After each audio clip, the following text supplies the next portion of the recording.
Harry's Wife, part 72.4. Hypocrisy. We now turn to the Daily Express with an article by Katie Harris that is headlined, "Outrageous Prince Harry and Harry's Wife labelled out of touch in private jets rant." Prince Harry and his wife have been branded out of touch by a royal commentator over their use of private jets. The Duke of Sussex reportedly took a private jet back from a charity polo match last week, despite regularly preaching to the public on climate change. Royal expert Angela Levin claimed Harry and his wife were out of touch over their use of the gas-guzzling planes. Ms. Levin told Talk Radio it shows A, they are out of touch, and B, that they are huge hypocrites.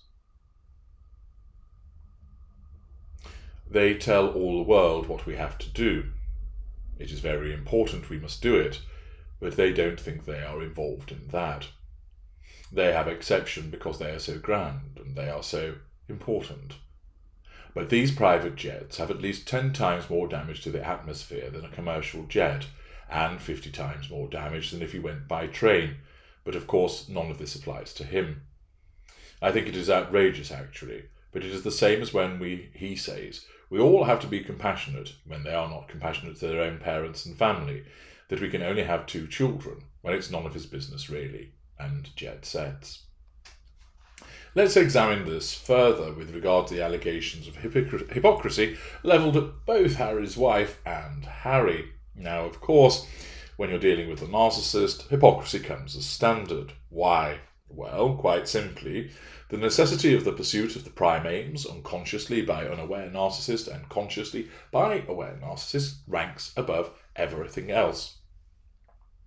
A more evolved, a more calculated narcissist, the greatest and the ultra, may exhibit hypocrisy, but it's often harder to find.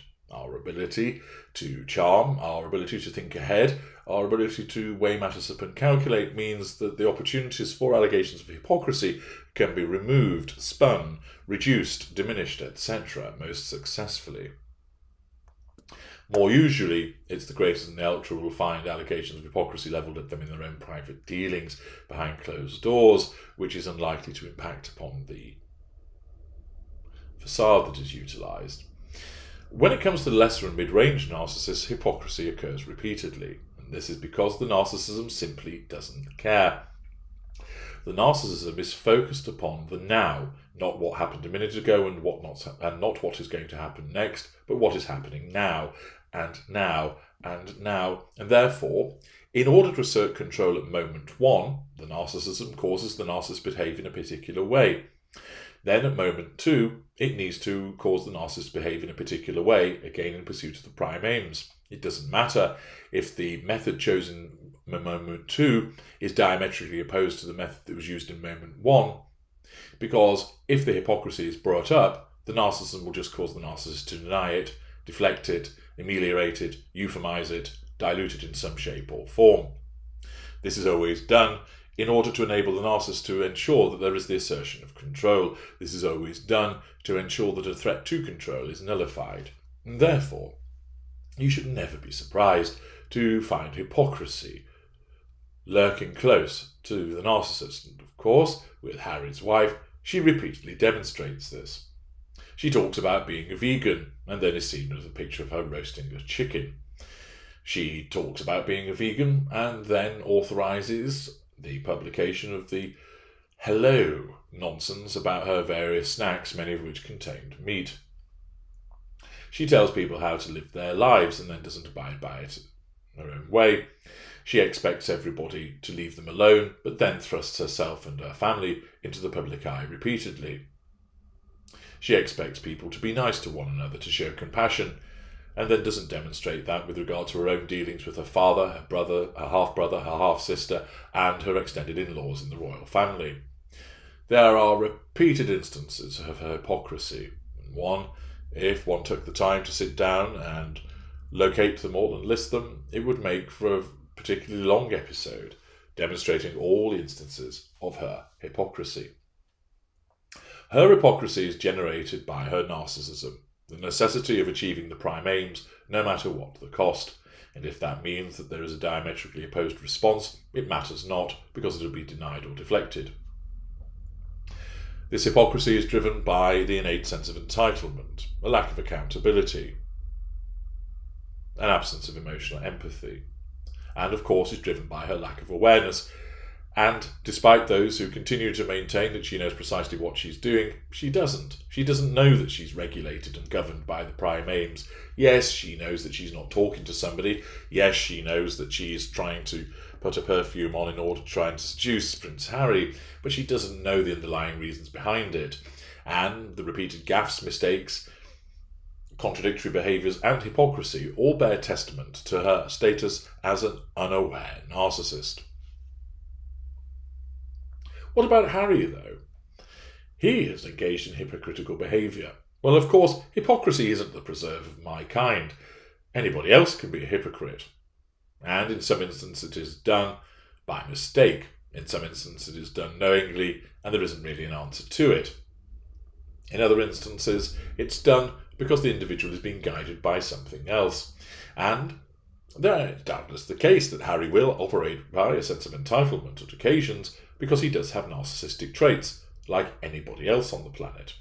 And because of the situations that he finds himself in, the empathic traits that he has are rather pushed down on a repeated basis by the sustained abuse that he finds himself subjected to, and the emotional thinking, and therefore those narcissistic traits come to the fore. Also remember, he's not the sharpest knife in the drawer. He's not the most effective tool in the toolkit. And therefore, there will be instances where he just quite simply doesn't think things through because he's not that bright. He doesn't intentionally cause these gaffes. Much of the arrogance that he can often exhibit is quite simply that he's not that bright and isn't thinking ahead as to how it looks. He operates with empathy in many instances, but sometimes it goes missing, either as a consequence of the diminution of it caused by an external stressor, or the simple fact that he isn't that clever. Both of them exhibit hypocrisy, but the root of that hypocrisy comes from different places. For her, it's generated by her narcissism, and it's much more prevalent. For him, it arises out of not being too bright and the application of an external stressor. The article continues, Harry reportedly took the 2-hour flight from Aspen, Colorado to Santa Barbara, California on August the 19th after the Centerbal ISPS Handa Polo Cup. Snappily named, you'd have thought. The Duke and Duchess of Sussex have previously come under fire for their use of private jets despite lecturing the public about saving the planet. And of course, that's another instance of hypocrisy. Harry's wife engaged in it, taking a private jet to a baby shower, despite telling everybody else that we must protect the environment. And in those instances, in that moment where she talks about protecting the environment, that's all part of the facade management. It's all part of the assertion of control by appearing to exhibit empathy. But then, of course, when it suits her, for reasons of expedience, grandiosity, it looks rather cool travelling by private jet, the sense of entitlement to ensure that her time is maximised in the most efficient way, then she will do that, without due regard to how it actually looks as against how she has spoken previously. The article continues. Speaking in September 2019, Harry defended his use of the exclusive planes. He said, I spend 99% of my life travelling the world by commercial.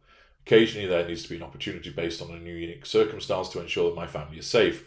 It's generally as simple as that. Royal author Tom Quinn criticised Harry's blind spot over his use of private jets. And again, his blind spot invariably arises as a consequence of him not being that bright.